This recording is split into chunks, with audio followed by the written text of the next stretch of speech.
హిందూపురం మాజీ ఎంపీకి ఇవాళ సైబర్ క్రైమ్ పోలీసు నోటీస్ ఇచ్చారు. దానికి హాజరవుతారు అనే మన ప్రస్తుతం క్లారిటీ లేదు. ప్రస్తుతం అయితే మనం మాట్లాడి పెంచుతాం. సార్ ఇవాళ సైబర్ క్రైమ్ పోలీసు నుంచి హాజరవుతున్నారు సార్?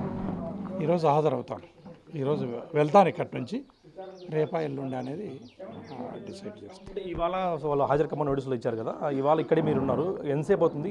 ఏమన్నా టైం అడిగారా వాళ్ళని? ఏమన్నా సాయంకాలం కల్లా హాజరవుతా. కొన్ని అనివార్య పరిస్థితుల్లో నిన్న రాత్రి నేను ప్రయాణం చేయలేకపోయినాను అనే మాటను కూడా నేను ఇన్స్పెక్టర్ గారికి తెలియజేసినాను.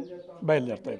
అంటే ఇప్పటికే వల్లభనేని వంశీ కానీ పోసాని కృష్ణమురళి మీ మీద నోటీసులు ఇచ్చారు, అరెస్ట్ చేస్తారు అనే ప్రచారాలు జరుగుతున్నాయి. దీన్ని ఎలా చూస్తారు?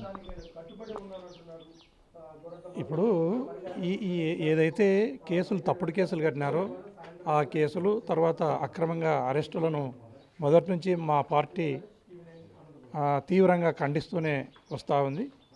ఇన్వెస్టిగేషన్కి అయితే పూర్తి స్థాయిలో సహకరిస్తాం. వైఎస్ఆర్ కాంగ్రెస్ పార్టీ అనేది ఒక డిసిప్లైన్ పార్టీ.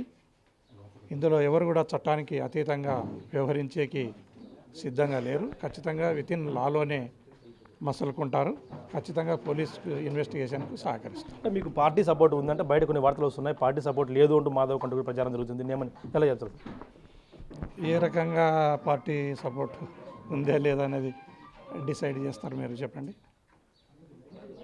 మామూలుగా బయట ప్రచారం జరుగుతుంది, పార్టీ సపోర్ట్ మాధవ్కు లేదు అంటూ కూడా బయట పెద్ద ఎత్తున. ఏ రకంగా అంటే ఈ కేసుల గురించి కానీ ఎక్కడ మీ మీద వార్తలు రావడం లేదు, వైసీపీ లీగల్ సెల్ కూడా ఎక్కడ అటెన్స్ తీసుకోలేదు వార్తలు వస్తున్నాయి. లీగల్ సెల్ తీసుకోలేదని ఎట్లా అనుకుంటున్నారు మీరు? ఆల్రెడీ అడ్వకేట్లను రెడీ చేసింది పార్టీ, అడ్వకేట్లకు చెప్పి పెట్టింది. అన్ని ప్రికాషనరీ మెజర్స్ని కూడా తీసుకోవడం జరిగింది. ఎవరిని కూడా వైఎస్ఆర్ కాంగ్రెస్ పార్టీ గాలికి వదిలే ప్రసక్తి లేదు. 100% వైఎస్ఆర్ కాంగ్రెస్ పార్టీ లీడర్లను కానీ కార్యకర్తలను కానీ పార్టీ కాపాడుకుంటుంది. దాంట్లో ఎవరికి ఎలాంటి అభ్యంతరం అనుమానం అక్కర్లేదు. భారీ కాన్వాయ్తో కూడా మీరు విజయవాడకి వెళ్తున్నారు కూడా ప్రచారం జరుగుతుంది. ఏం చెప్తారు సార్? ఇంకా ఏ రకంగా వెళ్తాం అనేది ఒక గంటన్నర అంటే తేలుతాయి. ఈ సెక్షన్లు సారాంశం ఏమి సార్? మీకు అయితే పెట్టారు బిఎన్ఎస్ సెక్షన్లు, ఆ సెక్షన్ల సారాంశం ఏమిటి? బాధిత బాలికలు ఎవరైతే ఉన్నారో వారి పేర్లను డిస్క్లోజ్ చేయరాదన్నదే దాని సారాంశం.